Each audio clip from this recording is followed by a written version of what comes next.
അമേരിക്കയുടെ ഏറ്റവും ആധുനികമായ യുദ്ധവിമാനങ്ങളെല്ലാം ഇന്ത്യ മഹാസമുദ്ര മേഖലയിൽ കേന്ദ്രീകരിക്കുന്നു എന്നുള്ള ചില ഡിഫൻസ് റിപ്പോർട്ടുകളുണ്ട്. ഇപ്പോൾ റെഡ് സീയിലേക്കും മെഡിറ്ററേനിയൻ സീ മേഖലയിലേക്കും അമേരിക്കയുടെ വലിയ തോതിലുള്ള നാവിക സന്നാഹമുണ്ട്. നേരത്തെ ഉണ്ടായിരുന്ന ഹാരി എസ് ട്രൂമാൻ എന്ന് പറയുന്ന എയർക്രാഫ്റ്റ് കാരിയറിന് പുറമെ മറ്റൊരു എയർക്രാഫ്റ്റ് കാരിയർ ചൈന സീയിൽ നിന്ന് അങ്ങോട്ട് പുറപ്പെട്ടിട്ടുണ്ട്. അപ്പോൾ അമേരിക്കയുടെ സൈന്യം ഇറാൻ, യമൻ, ഇസ്രയേൽ തുടങ്ങിയ രാജ്യങ്ങളൊക്കെ ഉൾപ്പെടുന്ന ആ മേഖലയിൽ വല്ലാതെ കോൺസെൻട്രേറ്റ് ചെയ്യുകയാണ്. അതോടൊപ്പമാണ് മാരക പ്രകടശേഷിയുള്ള വിമാനങ്ങളുടെ വമ്പൻ വ്യൂഹവും എത്തുന്നതായി പറയപ്പെടുന്നത്. അത് സ്ഥിരീകരിക്കപ്പെട്ടിട്ടുണ്ടോ? അതെ, ഇപ്പോൾ ഇന്നലത്തെ രാത്രിയിലെ ന്യൂസിൽ പറയുന്നത് ഇപ്പോൾ B2 സ്റ്റെൽത്ത് ബോംബേഴ്സ് ഏറ്റവും ആധുനികമായ 5.5 ജനറേഷൻ ഒക്കെ ആണെന്ന് പറഞ്ഞു കേട്ടില്ല. അതോ അത്രയില്ലേ? അല്ല, ഇത് നേരത്തെ തൊട്ടുണ്ട്, പക്ഷേ ഇതിന് ഭയങ്കര കപ്പാസിറ്റി ഉള്ളതാണ്. ഇതിന്റെ പേര് തന്നെ സ്റ്റെൽത്ത് എന്നാണ്.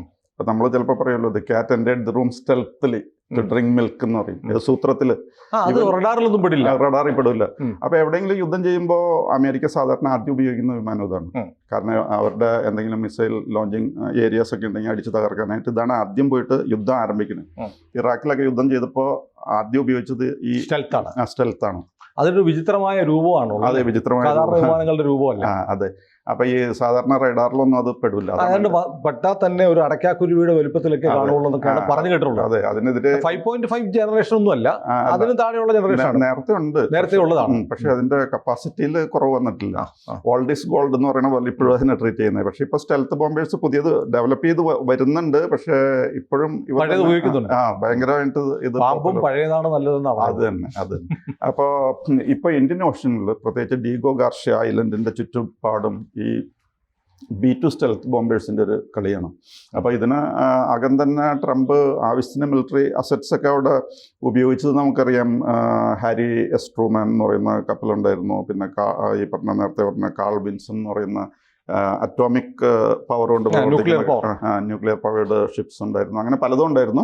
പിന്നെ F-35 യുദ്ധവിമാനങ്ങളുണ്ടായിരുന്നു. പക്ഷേ ട്രംപിന് തോന്നി ഒന്നും കൂടി അടിക്കുമ്പോൾ അടി കൊണ്ടു എന്ന് തോന്നുന്ന രീതിയിൽ അടിക്കണം എന്നുള്ള സിദ്ധാന്തമാണ് അദ്ദേഹത്തിൻ്റെ. വെറുതെ കയറി അടിക്കലല്ല. അപ്പോൾ അതനുസരിച്ചാണ് ഇപ്പോൾ ഈ B2 സ്റ്റെൽത്ത് ബോംബേഴ്സ് അയച്ചിരിക്കുന്നത്.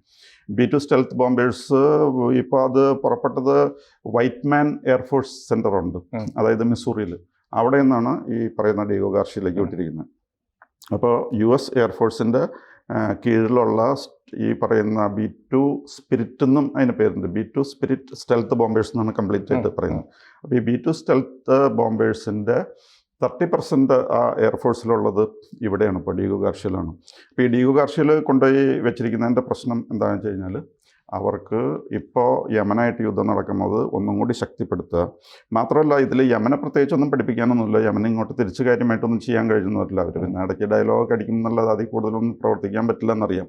പക്ഷേ എന്നാലും വൺസ് ആൻഡ് ഫോർ എവർ ഒരു ലെസൺ മറക്കാത്ത രീതിയിൽ കൊടുക്കണം എന്നവർ ഉദ്ദേശിക്കുന്നുണ്ട്. അതുകൊണ്ടാണ് ഇതിനെ കൂടി വിടുന്നത്. അപ്പോൾ ഇത് ശരിക്കും ഈ പ്ലെയിൻ ഡെവലപ്പ് ചെയ്യാനുള്ള കാരണം എന്താണെന്ന് വെച്ച് കഴിഞ്ഞാൽ, കോൾഡ് വാറിൻ്റെയൊക്കെ സമയത്ത് അന്ന് റഷ്യൻ എയർ സ്പേസ് പെനട്രേറ്റ് ചെയ്ത് പോകാനായിട്ടാണ്. റഷ്യയുടെ റേഡാറിൽ പെടാതെ അവിടെ വേണ്ടി വന്ന ന്യൂക്ലിയർ വെപ്പൺസ് കൂടി ഉപയോഗിക്കാൻ കഴിയുന്ന രീതിയിലാണ് ഈ പ്ലെയിൻ മാനുഫാക്ചർ ചെയ്തിരിക്കുന്നത്.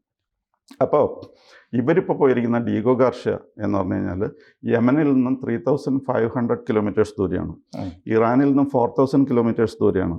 അപ്പോൾ ഇറാനോ യമനോ അവരുടെ എന്ത് മിസൈൽ ഉണ്ടെന്ന് പറഞ്ഞാലും എന്ത് റോക്കറ്റ് ഉണ്ടെന്ന് പറഞ്ഞാലും ഈ പറയുന്ന പ്ലെയിൻ അവിടെ ഡിപ്ലോയ് ചെയ്ത് അറ്റാക്ക് ചെയ്യാൻ പറ്റില്ല. അതേസമയം ഇവർക്ക് പോയിട്ട് അറ്റാക്ക് ചെയ്യുന്നതിന് കുഴപ്പമില്ല. കാരണം എന്താണെന്ന് വെച്ച് കഴിഞ്ഞാൽ, ഇവർ പുറപ്പെട്ട് എത്ര ദൂരം ഉണ്ടെന്ന് പറഞ്ഞാലും ഇതിന് ഈ പ്ലെയിനിന് പ്രശ്നമല്ല. ലോകത്തിലെ ഏത് മുക്കിലോ മൂലയിലോ ഇതിന് അറ്റാക്ക് ചെയ്യാൻ പറ്റും.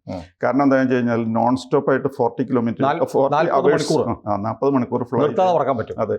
അപ്പോൾ ഇതിൻ്റെ എപ്പോഴും യൂഷ്വലിറ്റീസ് അക്കമ്പനീഡ് ബൈ ഈ റീഫ്യൂവലിങ്ങിന് വേണ്ട സന്നാഹത്തോടു കൂടി ടാങ്കർ പ്ലെയിൻസ് ഉണ്ടാവും. അതെ. അപ്പോൾ റീഫ്യൂവലിംഗ് നടത്തി കഴിഞ്ഞാൽ 40 hours at a stretch without landing അതിനിങ്ങനെ പറന്നുകൊണ്ട് നടക്കാൻ പറ്റും. അപ്പോൾ ലോകത്തിൻ്റെ ഏത് മുക്കിലോ മൂലയിലോ ആണെന്ന് പറഞ്ഞാലും പ്രശ്നമില്ല. മാത്രമല്ല, എന്ത് എല്ലാം തടസ്സങ്ങളുണ്ടെന്ന് പറഞ്ഞു കഴിഞ്ഞാലും അതിനെയൊക്കെ തരണം ചെയ്ത് പെനട്രേറ്റ് ചെയ്ത് പോകാനായിട്ട് ഇവർക്ക് കഴിവുണ്ട്. പിന്നെ ഇവരുടെ ബോംബിംഗ് എന്ന് പറയുന്നതിന് അവരുപയോഗിക്കുന്നത് GBU-43B ആണ്. അത് ആണെങ്കിലും എവിടെ ചെന്നാലും ഏത് മെറ്റലോ അല്ലെങ്കിൽ കോൺക്രീറ്റ് എന്ത് പ്രശ്നമുണ്ടെന്ന് പറഞ്ഞു കഴിഞ്ഞാലും തകർത്ത് അകത്ത് ചെന്ന് കുറേ കഴിഞ്ഞിട്ടേ ഇത് പൊട്ടുള്ളൂ. അതായത് പെൻട്രേറ്റ് ചെയ്ത് ഇപ്പോൾ മലയുടെ അകത്താണെന്ന് പറഞ്ഞാലും പെൻട്രേറ്റ് ചെയ്ത് അകത്ത് ചെന്ന് കഴിഞ്ഞിട്ടേ ഇത് പൊട്ടുള്ളൂ. അതുകൊണ്ട് എത്ര ആഴത്തിൽ ഭൂമിയുടെ അടിയിലാണെന്ന് പറഞ്ഞാലും അവൻ അത് നിരപ്പാക്കും. അപ്പോൾ ഇതുകൊണ്ട് ഉദ്ദേശിക്കുന്നത് ഈ ഇവരെ യമനെ പാഠം പഠിപ്പിക്കൽ മാത്രമല്ല, യമനെ പാഠം പഠിപ്പിക്കുന്ന കൂട്ടത്തിൽ ഇറാനും കൂടി ഒരു മെസ്സേജാണ്. അതായത് ഇതാണ് ഞങ്ങളുടെ കപ്പാസിറ്റി, നിങ്ങൾ അവിടെ കൊണ്ടുപോയി ഭൂമിയുടെ അടിയിലാണ് വെച്ചേക്കണമെന്നും പറഞ്ഞിട്ട് കാര്യമില്ല എന്നുള്ളൊരു മെസ്സേജ് കൂടി ഇവർക്ക് കൊടുക്കുന്നുണ്ട്. അപ്പോൾ അതേസമയം അമേരിക്കയ്ക്കൊന്നും പേടിക്കേണ്ട, ഇവരുടെ ഈ റോക്കറ്റ്സ് വരുന്നതിനെ പറ്റി പേടിക്കേണ്ട, because it is far away. വളരെ റിമോട്ടായിട്ടുള്ള ഈ ഡിഗോ ഗാർഷ്യ ഐലൻഡിലാണ് ഇവർ നിൽക്കുന്നത്. മാത്രമല്ല ഇനിയിപ്പോൾ ഈ അമേരിക്കയുടെ ഈ പ്ലെയിൻ ചെന്ന് കഴിഞ്ഞാൽ യമനിന് ഇതിൽ കാര്യമായിട്ടൊന്നും ചെയ്യാൻ പറ്റില്ല. കാരണം ഈ പറയുന്ന അവരവിടെ കളിച്ച് മറിച്ചിട്ട് പോരും. അതെ, മാത്രമല്ല ഇവർ സ്റ്റെൽത്ത് ടെക്നോളജി ആയിട്ട് അവിടെ ചെന്ന് കഴിയുമ്പോൾ യമൻ്റെ കപ്പാസിറ്റിക്ക് ബിയോണ്ട് ദെയർ കപ്പാസിറ്റിയാണ്, അവർക്കൊന്നും ഇതിനായിട്ട് ചെയ്യാൻ പറ്റില്ല. അതാണ് സാഹചര്യം. അപ്പോൾ നേരത്തെ തന്നെ നമ്മൾ കണ്ടല്ലോ, വളരെയധികം മിലിറ്ററി അസറ്റ്സ് അവിടെയുണ്ട്. USS Harry S Truman, USS Carl വിൻസനൊക്കെ ഉണ്ട്.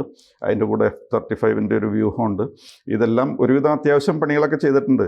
അത് ഒരു ദിവസം എന്ന് പറഞ്ഞാൽ ഒറ്റ രാത്രി 17 സിറ്റീസിൽ ബോംബിട്ടായിരുന്നു അവർ. ആ രീതിയിലാണ് ബോംബിങ് നടക്കുന്നത്. പിന്നെ അതിന് തിരിച്ചെന്ത് ചെയ്തു എന്ന് പറഞ്ഞാൽ ഞങ്ങൾ USS ഹാരി എസ് ട്രൂമാനെ അറ്റാക്ക് ചെയ്തു എന്നൊക്കെ പറഞ്ഞ് ഇവർ പറയുന്നുണ്ട്. അവർ പറയുന്നതല്ലാതെ വേറെ ആരും പറയുന്നില്ല. അതാണ് അതിലുള്ള പ്രശ്നം. അപ്പോൾ ഇറാന് നല്ല ഒരു മെസ്സേജാണ് കൊടുക്കുന്നത്. പിന്നെ ട്രംപ് എന്തായാലും ബൈഡൻ്റെ പോലെയല്ല. ട്രംപ് തീരുമാനിച്ചു കഴിഞ്ഞാൽ അത് നടപ്പാക്കും. അപ്പോൾ അത് ഇറാന് കുറച്ച് മുമ്പേ അറിയാം. 2018 അന്ന് നിലവിലുള്ള ഈ പറയുന്ന ആണവ ട്രീറ്റിയൊക്കെ ഉണ്ടായിരുന്നു ഇവർ തമ്മിൽ. അതെടുത്ത് ഇദ്ദേഹം വലിച്ചു കീറി ദൂരെ എറിഞ്ഞായിരുന്നു. അത് മാത്രമല്ല കാസിം സുലൈമാനി എന്ന് പറഞ്ഞിട്ട് ഈ ന്യൂക്ലിയർ ബോംബിൻ്റെയും അതേപോലെ അവരുടെ ആർമിയുടെയൊക്കെ വലിയ വേണ്ടപ്പെട്ട ആളായിരുന്നു പക്ഷേ അദ്ദേഹത്തെ ഈ ട്രംപിൻ്റെ ഓർഡർ പ്രകാരം കൊന്നുകളഞ്ഞു. And they make no secret out of that. ഞങ്ങൾ കൊന്നില്ല എന്നൊന്നും പറയുന്നില്ല അവർ. അത് കൊന്നെന്നുള്ളത് ന്യൂസിലൊക്കെ വരുന്നുണ്ട്. ട്രംപിന് അതിൽ വലിയ പ്രത്യേകിച്ചൊന്നുമില്ല. ഇറാനാണെങ്കിൽ ആ ഇടയ്ക്ക് വലിയ പ്രതിജ്ഞയൊക്കെ എടുത്തായിരുന്നു, ഞങ്ങൾ തിരിച്ച് ട്രംപിനെയും കൊല്ലും എന്നൊക്കെ പറഞ്ഞായിരുന്നു. ആവർത്തിക്കാറുണ്ട്. അതെ, ആവർത്തിക്കുന്നുണ്ട്. പിന്നെ അത് പറയാതിരിക്കുന്നത് ഇറാൻ്റെ പ്രസിഡന്റ് മാത്രം അത് അങ്ങനെ റിപ്പീറ്റ് ചെയ്യുന്നില്ല. ഒരു പ്രാവശ്യം ഇറാൻ്റെ പ്രസിഡന്റ് പറഞ്ഞ് ഞങ്ങൾക്ക് അദ്ദേഹത്തെ കൊല്ലണമെന്നൊന്നുമില്ലെന്ന്. അവിടുത്തെ പത്രങ്ങളും പത്രങ്ങളൊക്കെ വലിയ ബഹളം വെച്ചു. പക്ഷേ ഇതിനകത്ത് വേറെ തമാശയല്ല, ഒരു പൊളിറ്റിക്സ് ഉണ്ട്. അമേരിക്കയിൽ ട്രംപ് ഇപ്പൊ നടപ്പാക്കിക്കൊണ്ടിരിക്കുന്ന നയങ്ങൾക്കെതിരെ കോടതികൾ ഇടപെടുന്നുണ്ട്. കുറച്ച് ജനരോക്ഷം, ഈ ലിബറലുകളുടെ പ്രതിഷേധമൊക്കെ ഉണ്ട്. അപ്പൊ ട്രംപിന് ആഭ്യന്തരമായ ഭീഷണിയൊന്നുമില്ല. മാഗ വളരെ സ്ട്രോങ് ആയിട്ട് ട്രംപിന്റെ കൂടെ ഉണ്ട്. അപ്പോൾ നാഷണലിസം ഉയർത്തിപ്പിടിച്ചുകൊണ്ടാണ് മാഗ നിൽക്കുന്നത്. അപ്പോൾ ഡിപ്പോർട്ടേഷൻ നടക്കുന്നു, ഇങ്ങനെ കോടതികൾ ഇടപെടുന്നു, കോടതി ജഡ്ജിമാരെ ഇംപീച്ച് ചെയ്യും, ജഡ്ജിമാർ ലുണാറ്റിക് ആണെന്ന് പറയുന്നു. അങ്ങനെയൊക്കെ ട്രംപും പണി കൊടുക്കുന്നുണ്ട്. പക്ഷെ ട്രംപിന് ഇപ്പോൾ ഒരു യുദ്ധം കൂടി ആവശ്യമുണ്ടെന്ന് തോന്നുന്നു. ഒരു വാർ ഇപ്പോൾ വേണം. ഒരു യുദ്ധം കൂടി ജയിച്ചാൽ കൂടുതൽ ഒരു വാർ ഹീറോ കൂടിയായിട്ട് മാറാമെന്ന് ട്രംപ് കരുതുന്നു. അതെ, അതിപ്പോൾ ഷേക്സ്പീരിയൻ ഡ്രാമാസിലടക്കം പറയുന്നുണ്ട്, നിങ്ങൾക്ക് ഈ രാജ്യത്ത് സമാധാനം വേണമെങ്കിൽ എനിമി കണ്ടുപിടിച്ച് അവരായിട്ടൊരു യുദ്ധം വേണം. യുദ്ധം ഉണ്ടെങ്കിൽ ഇന്റേണൽ പ്രോബ്ലംസ് ആൾക്കാർ നടക്കും. അപ്പോൾ ഈ വക പ്രശ്നങ്ങൾ ഉണ്ടാകുന്നതുകൊണ്ട് ട്രംപിനൊന്നുകൂടി ഇന്റേണൽ പ്രോബ്ലംസ് ഒക്കെ അങ്ങ് മാറിക്കിട്ടും. മാത്രമല്ല ഈ ഹൂത്തീസിന് അദ്ദേഹത്തിന് നേരത്തെ തന്നെ തീരെ കണ്ടുകൂടാ. ഇദ്ദേഹം ഓഫീസ് അസ്യൂം ചെയ്തതിൻ്റെ പിറ്റേ ദിവസം, അതായത് പിറ്റേ ദിവസം എന്ന് പറഞ്ഞാൽ 22 ജനുവരിയിൽ തന്നെ ഈ ഹൂത്തീസിനെ വീണ്ടും അദ്ദേഹം ഫോറിൻ ടെററിസ്റ്റ് എന്ന് പറഞ്ഞ് ഡെസിഗ്നേറ്റ് ചെയ്തിരുന്നു. അപ്പോൾ ഇവരെ എന്തായാലും ഒരു കാരണവശാലും ടോളറേറ്റ് ചെയ്യാൻ പറ്റില്ല എന്നുള്ളത് അറിയാം. അപ്പോൾ പറ്റുന്ന രീതിയിൽ ആകുന്നത്ര ശക്തമായിട്ട് ഇവരെ ഈ ഹൂത്തികളെ അടിച്ചൊതുക്കാം. അങ്ങനെ അടിച്ച് ഒതുക്കി കഴിഞ്ഞിട്ട് ഇതുവഴി ഇറാനും ഒരു പാഠം കൊടുക്കാം, അല്ലെങ്കിൽ ഒരു ലെസൺ കൺവേ ചെയ്യാം. കാരണം എന്താണെന്ന് വെച്ച് കഴിഞ്ഞാൽ പിന്നെ ഇറാനോട് പ്രത്യേകം പറഞ്ഞിട്ടുണ്ട്, ഈ പറയുന്ന ഹൂത്തികൾ ഇങ്ങോട്ട് ഫയർ ചെയ്യുന്ന ഓരോ ഷോട്ട് ഇങ്ങോട്ട് വരുമ്പോഴും അത് ഇറാൻ്റെ ഷോട്ടായിട്ട് കണക്കാക്കുള്ളൂ എന്ന് അവർക്ക് പ്രത്യേകം പറഞ്ഞിട്ടുണ്ട്. പിന്നെ വേറൊരു ഇൻസ്ട്രക്ഷൻ കൊടുത്തിരിക്കുന്നത് ഇറാൻ എത്രയും വേഗം ടാപ്പ് അടയ്ക്കാന്നാണ് പറഞ്ഞിരിക്കുന്നത്. സപ്ലൈയുടെ ടാപ്പ്, അതായത് 3 എച്ചുകളുണ്ടല്ലോ, ഈ പറയുന്ന ഹൂത്തി ഉണ്ട്, അതേപോലെ ഹമാസ് ഉണ്ട്, അതേപോലെ ഹിസ്ബുള്ള ഉണ്ട്. ഈ 3 കൂട്ടരെ കൊണ്ടും ഈ വേഷം കെട്ട് മുഴുവനും കാണിക്കുന്നത് ഇറാനാണെന്ന് ലോകം മുഴുവനും മനസ്സിലാക്കിയിട്ടുള്ള കാര്യമാണ്. അതുകൊണ്ട് ബൈഡൻ്റെ കാലത്ത് ഞങ്ങളൊന്നും അറിഞ്ഞില്ല രാമായണം എന്ന് പറഞ്ഞാൽ കുഴപ്പമില്ലായിരുന്നു. പക്ഷെ ഇപ്പോൾ ആ പോളിസി വെച്ചുകൊണ്ടിരുന്നിട്ട് കാര്യമില്ല. ഇവരെ സഹായിച്ചാൽ അടി അങ്ങോട്ട് വരും. മാത്രമല്ല അടി വരുന്നത് ചിലപ്പോൾ ന്യൂക്ലിയർ പ്ലാന്റ്സിനെയൊക്കെ ലക്ഷ്യമിട്ടിട്ടായിരിക്കും. ടാപ്പ് അടച്ചില്ലെങ്കിൽ വാട്ടർ ടാങ്ക് തകർക്കും. അതെ ടാങ്ക് തകർക്കും. അതെ, ടാങ്ക് തകർക്കുക എന്നുള്ളതാണ്. ടാപ്പ് വേഗം അടച്ചോ, അല്ലെങ്കിൽ ടാപ്പല്ല ടാങ്ക് തകർക്കും. ടാങ്ക് തകർക്കും.